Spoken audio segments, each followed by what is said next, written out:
Flatpak o tradicional.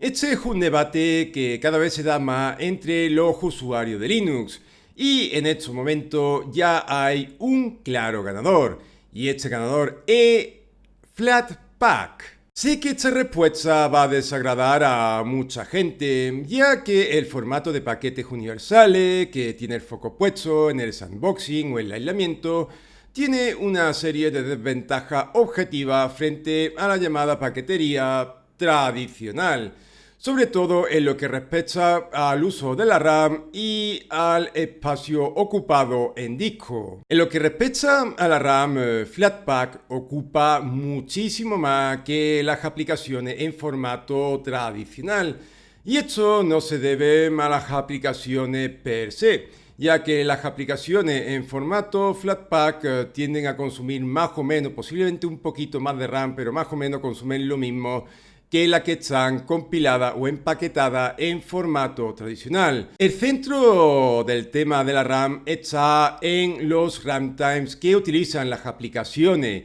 en formato Flatpak como entorno de ejecución, o sea, las aplicaciones Flatpak se apoyan en estos entornos de ejecución, en estos runtimes, para ejecutarse. ¿Qué pasa con los runtimes? Pues que aparte de tragar bastante RAM, nos encontramos con que cada proyecto utiliza su propio runtime.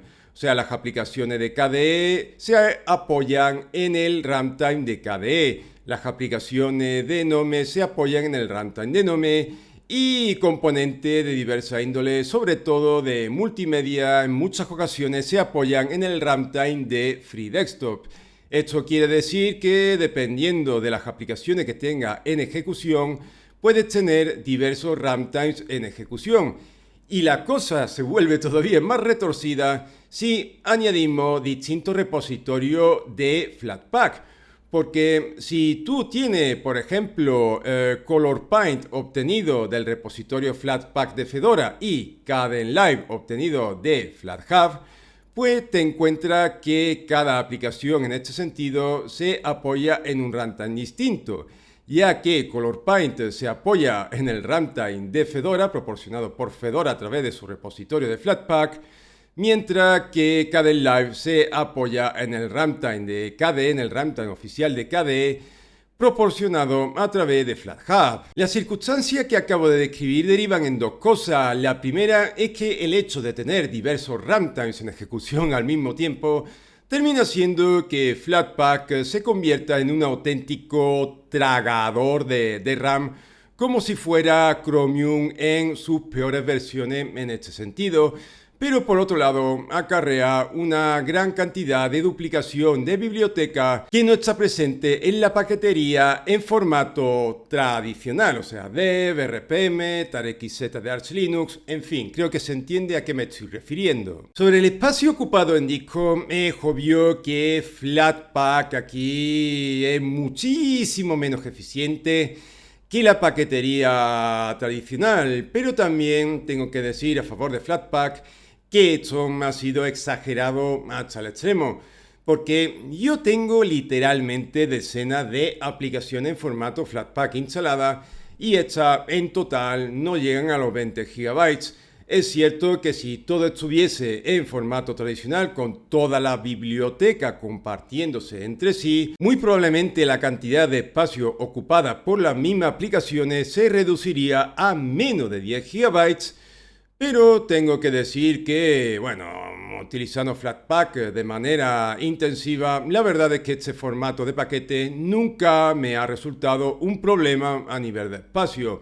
Es más, hace ya unos pocos años amplié el almacenamiento de 1 TB a 2 TB, pero la razón que me llevó a ampliar el almacenamiento no fue Flatpak, ni el usar sistema inmutable, ni ninguna otra cosa, sino que la principal razón fueron los videojuegos.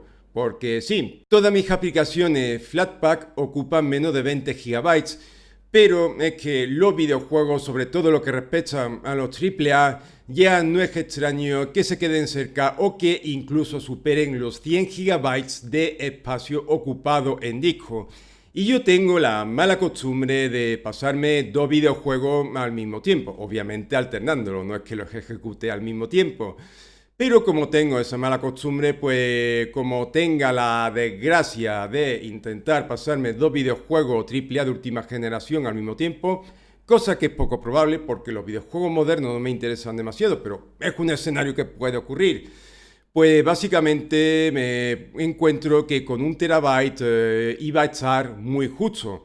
Así que si quería ir sobrado, lo mejor era ampliar el almacenamiento a 2 TB, y esto lo hice antes de un alzamiento de precio de los SSD. Y aquí llego a una al menos incoherencia parcial en la que cae bastantes personas, ¿no? Sobre todo los bastantes detractores de Flatpak que se quejan bastante del espacio en disco que ocupa el formato de paquetes universales, pero luego cuando se trata de videojuegos súper pesados tienden a ponerse de perfil, porque claro, si se ponen a criticar lo que ocupan los videojuegos modernos, pues posiblemente tengan que criticar a la empresa que actualmente se ha convertido en la representante oficial de la Free Software Foundation en el mundo corporativo, Valve. ¿Por qué Valve es la empresa representante de la Free Software Foundation? Pues básicamente porque así lo han decidido los fanáticos de Valve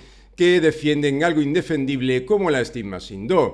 Obviamente yo no pienso eso, y es más, para mí Steam es lo más contrario al software libre que hay, debido a que es una plataforma centralizada, privativa y con DRM. Pese a todo lo que he dicho, yo defiendo que las aplicaciones en Flatpak son superiores a las que están en formato tradicional, o al menos así es en mi experiencia desde hace ya al menos un par de años de manera clara. ¿Por qué? ¿Por el sandboxing? Pues no. Y eso que yo estoy a favor de que el modelo de Flatpak se acerque muchísimo más al de Android para ofrecer un sandboxing más fuerte y más restrictivo en lugar del sandboxing de Chichinabo que proporciona en la actualidad. El factor por el que las aplicaciones Flatpak superan a las que están en formato tradicional en la actualidad es el soporte. Sí, el soporte. ¿Por qué? Pues porque en la actualidad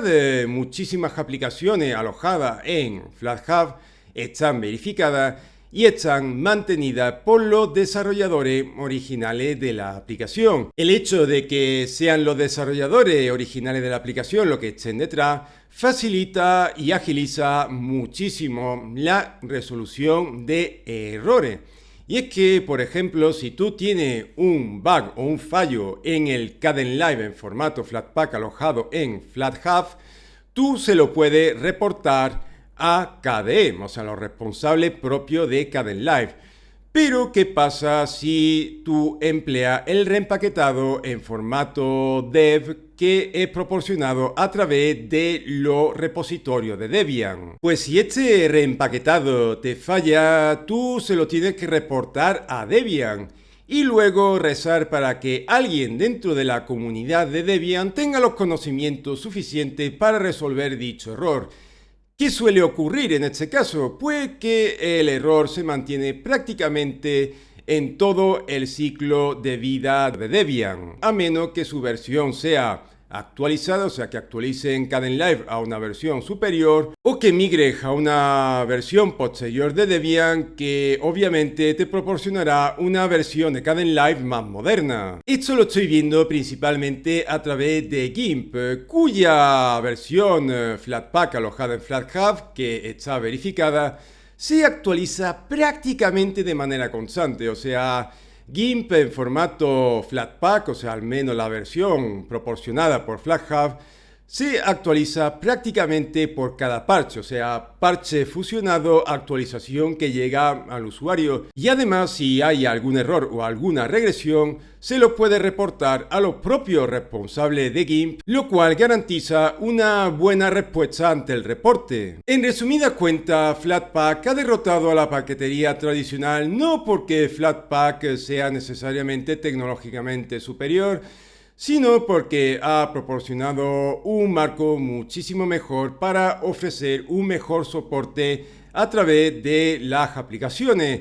El hecho de que en muchísimos casos los desarrolladores originales de la aplicación sean los responsables del reempaquetado de la compilación en formato Flatpak alojado en FlatHub, facilita muchísimo la gestión de los errores, porque si reporta un error ahí, vas a tener la garantía de que los que van a responder son los desarrolladores originales del proyecto y no un tercero que, a saber si tiene los conocimientos y los medios necesarios para resolver el problema.